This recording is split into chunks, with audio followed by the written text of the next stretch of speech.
my absolutely beautiful astrology soulmates. It's me, Stormie Grace, and welcome to your weekly horoscope for the week of January 23rd, where this week I have to tell you the vibration in the air is a little bit smoother than it has been in weeks prior. We've got both Mars and Mercury out of retrograde, plus we're just off of the tail end of this really gorgeous new moon that happened in Aquarius. There was a conversation with Pluto in Capricorn, a sextile with Jupiter in Aries. So really a lot of nice energy is coming into this week for us to work with. So if you are looking to find out what's going on in the cosmos this week, we are going to talk about that in just a second.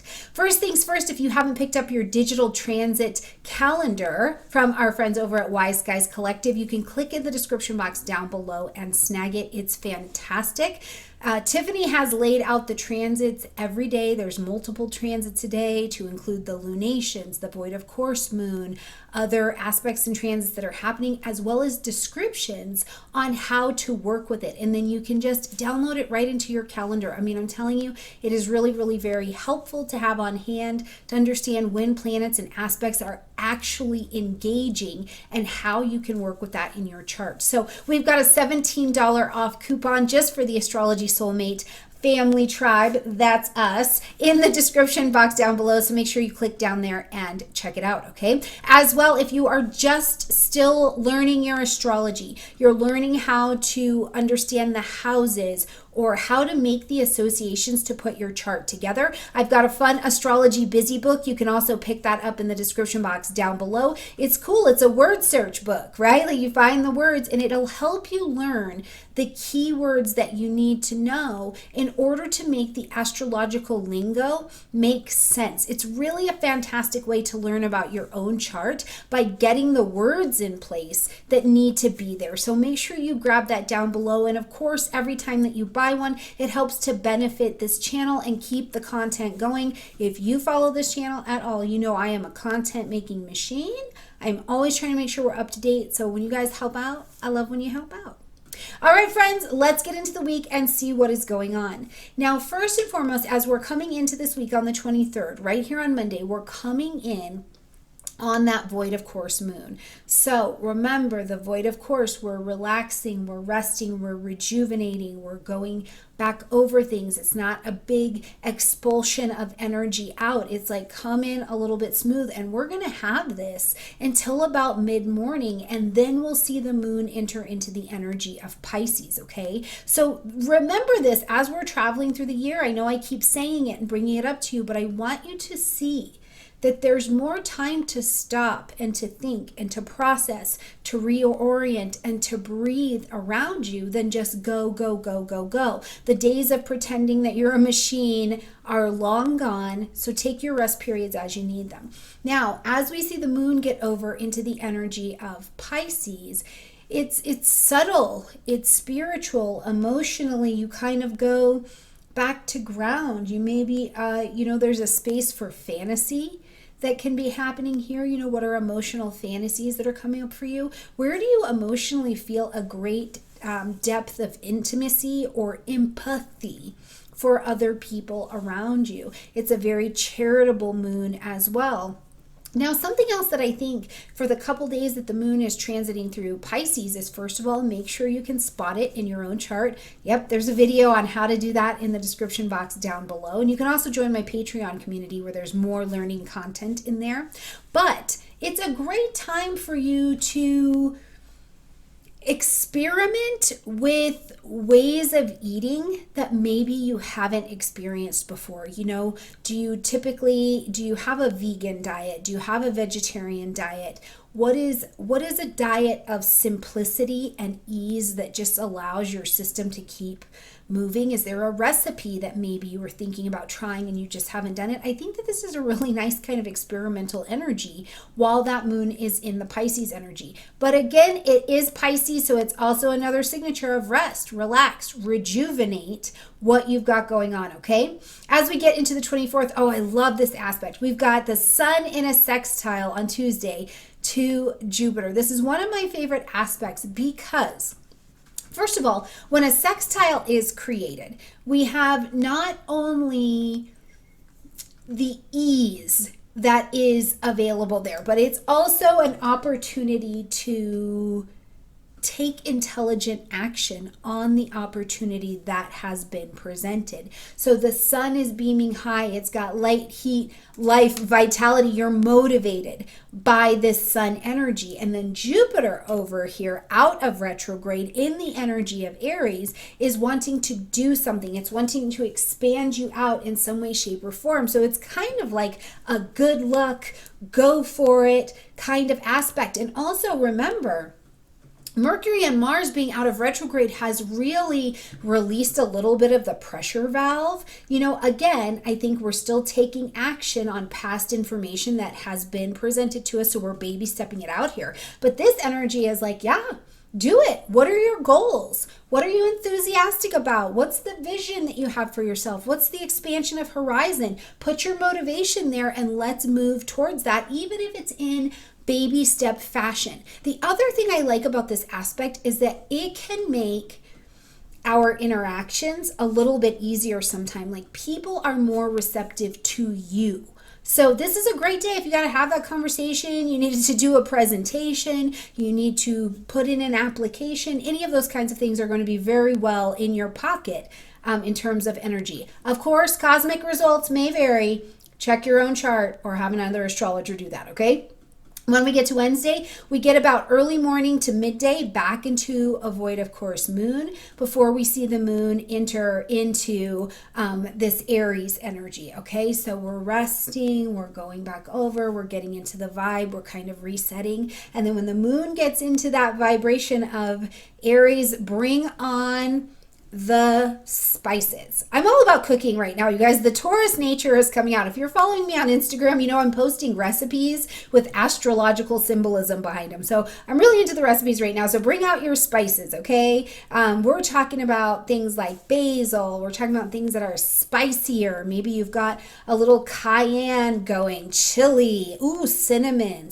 Oh, I could do some cinnamon. So you have this like kind of emotional spiciness that's available to you, but also as the moon is in Aries, it is a great time to emotionally make space for initiation. Emotionally, what do you need to initiate? What do you need to start, my friend, in order to be healthy, to be heard, to be held, to be rested, to be hydrated? Like, what do you need to begin here? Because this is the cycle of the moon, right? We see it every 28 days, but it's back saying check in at an emotional level on what you need to function and be the best you, okay?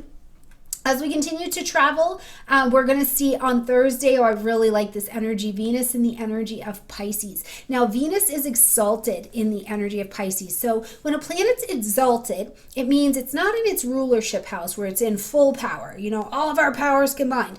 It's something similar. It's like, I don't live at your house, but when I visit, I love it, right? So it's very comfortable. That's kind of the Venus vibration in Pisces. And we'll see this energy until February 20th, okay? So Venus here is that attracting energy. Remember, when we work with Venus, we're attracting in. Do not go ram Venus down someone's throat. That is not the best use of the Venus energy, because you get what you want and then you don't always want to keep it on the other side, or it dissolves in Pisces. So attract. Consider the softer, more tender sides of yourself that you can use to attract into you what you would like. Again, check your chart. Where is the Pisces energy for you? Pisces for me lives at the descendant or my 7th house, right? So calling in, being kind in relationships, the generosity, even creating.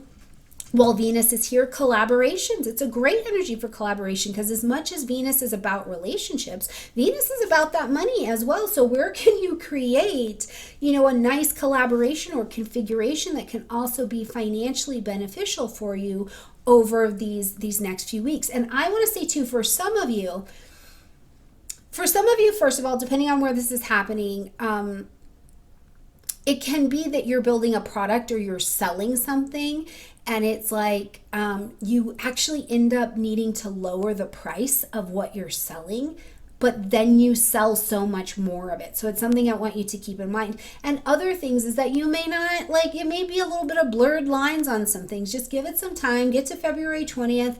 I wouldn't make any huge life decisions around this unless it's in a prominent house in your chart, being 1st, 4th, 7th, or 10th. Okay. All right, when we get to the end of the day, we see Mercury in a square to Chiron. Now, we've already seen this. We saw it on January 11th. Okay, so flashback. Remember, Mercury's been in a retrograde path, so as it begins to come forward, we're going to see some of the same configurations and aspects in the sky again.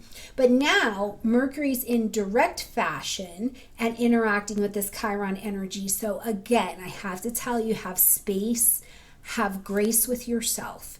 You are doing the best that you can. And I know you're doing the best you can because it's what you're doing. Even if you intellectually know something different, your heart's not in it if you're not doing it, right? And these are some of the complexities of the human condition. So give yourself some grace. But also a place to ask yourself is this enough for you? Or do you have the space where you can put your hand on your heart? You can look. Have you developed a deeper level of confidence, a deeper level of faith? Are you in a space where you can work beyond the wound of Chiron, the wound of your identity now, and take a leap of faith and bring something forward, communicate something out, sign that contract, make that decision, have that conversation, go back into the past with somebody and look at it from a different perspective. Whatever that looks like for you, this is a fantastic aspect to help you with that. Okay, Friday brings us back to another void, of course, moon, but it is going to be later in the afternoon. Okay, so just after lunchtime, you had your little snack, and now it's time to chill out. It will very much so be in that vibration before we see the moon enter the energy of Taurus. So maybe your lunch break's going to be a little longer than you thought. That is what I can tell you. In the energy of Taurus, we're calling in our creature comforts. We're calling in those soft pajamas, those nice feeling undergarments, you know what I'm saying? And everybody's got their one that is like, oh, I just feel too cute and too happy and it's comfortable and I like how it touches me when I wear this. So whatever it is, know that the moon is going into Taurus Friday, Saturday. So bring your creature comforts up. Make the foods that you like. Have something a little decadent if you can. You know what I mean? Like, go to that space. Oil your skins. Do the oil pulling in your mouth. Like, really let yourself be decadent for a couple days so that you can remember to attract into your own being the understanding that beauty is a practice. Beauty is a sacred practice that if we forget or we shortchange it, you're first of all walking out of the house with ashy elbows and knees, and nobody needs, that's not acceptable. Okay, but also we forget and we desensitize ourselves to our own touch, to our own pleasures, to our own awakening of the senses. So spend some time, put on some aromatherapy. Ooh, oh my goodness, saute a little garlic and let that like fragrant through your house.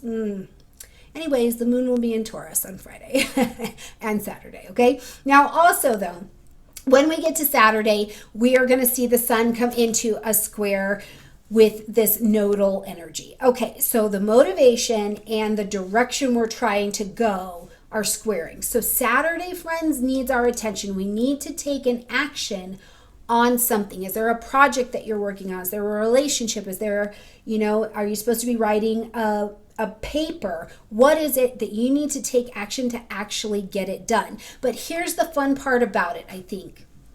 Because it's the node and we're talking about a destiny point when we're talking about the node, maybe you're like, I have really got to write this paper. I have really got to do this, whatever. And you don't want to do it in your house. Like, you need to get someplace else to be able to do it. I need to write this newsletter. I need to write this paper. And you go to the coffee shop or you go to the library and then you run into somebody that feels like they're fated, right? Like they just say the one right thing, or you're watching them move and it's like you see something that lights up an inspiration in you and you're able to move forward. Now, I do think that it's nodal energy, dancing with the sun. So certainly you could feel this a couple days in advance, but I think by the time we get to Saturday, Sunday, this is pretty vibrant for you. So let me know in the chat box in the comment section. What is this faded kind of energy? Is it bringing you back to something? Are you paying attention to something that had been maybe showing up for you before? You know, what does that look like? So anyways, let me know, all right? When we get to Sunday, the sun has been busy, Mercury's been busy, Mercury in a trine with Uranus. That is always all kinds of levels of exciting because it brings new information, right? It brings new information, or you're ready to break out, you're ready to go about something in a different way. You have an innovative perspective, or something comes out and it's like surprise, it comes a little bit out of nowhere. But with the sun dancing in conversation over here with Mars as well, you know what to do, right? Like, I think you're nimble, you're on your toes, you're like, oh, I know how to handle this. Okay, so let me take action, you know, or there is an opportunity for you to be very confidently stepping out in some way, and it shows, and you relate information in a really different way, because you can very much so be the surprise in your life and in others, as much as all of these things coming in to you, okay? So keep all of these things in mind. Definitely enjoy those Taurus days. I want you to enjoy all the days, but right now I'm heavy on the Taurus. So please feel free to enjoy that. Try those creature comforts out. Let me know how the week is going for you down below. Make sure you get your digital transit calendar. That is going to help you. Make sure you get your busy book. That is going to help you. Come and join me in the Patreon community. We've got more learning basic videos to help you understand your chart, and I break them down for you. So come visit with us. Come spend some time with us. Absolutely everything is in the description box down below. All right, beautiful friends, I love you. Have a good week.